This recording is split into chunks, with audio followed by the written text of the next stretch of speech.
এই যে এই হচ্ছে রাতের কুয়াকাটা।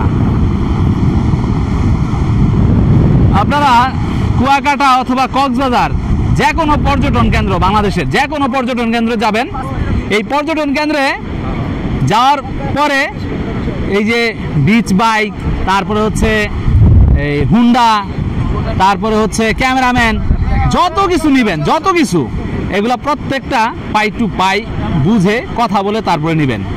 কারণ এই যে কিছুক্ষণ আগে আমরা এই বিচে চালানোর জন্য হুন্ডা নিছি, হুন্ডা নেওয়ার ফলে জাস্ট আমরা তিনটা মানে বিচের মধ্যে এই পাশ থেকে এই পাশে যাওয়া 100 টাকা বলছে।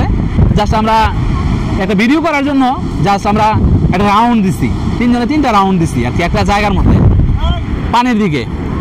তো সেই জন্য তারা আমাদের কাছে অতিরিক্ত টাকা, মানে ডাবল টাকা চাওয়া শুরু করছে। বুঝে নিলাম কোনোভাবেই সে এই ডাবল টাকার কম দিবে না। সো আমাদের এরকম বিচ বা কক্সবাজার, সিলেট, জাফলং টাফলং যেখানে যান, কুয়াকাটা একবারে পাই টু পাই কথা বলে নেবেন, আদারওয়াইজ ঠকতে হবে। ধন্যবাদ।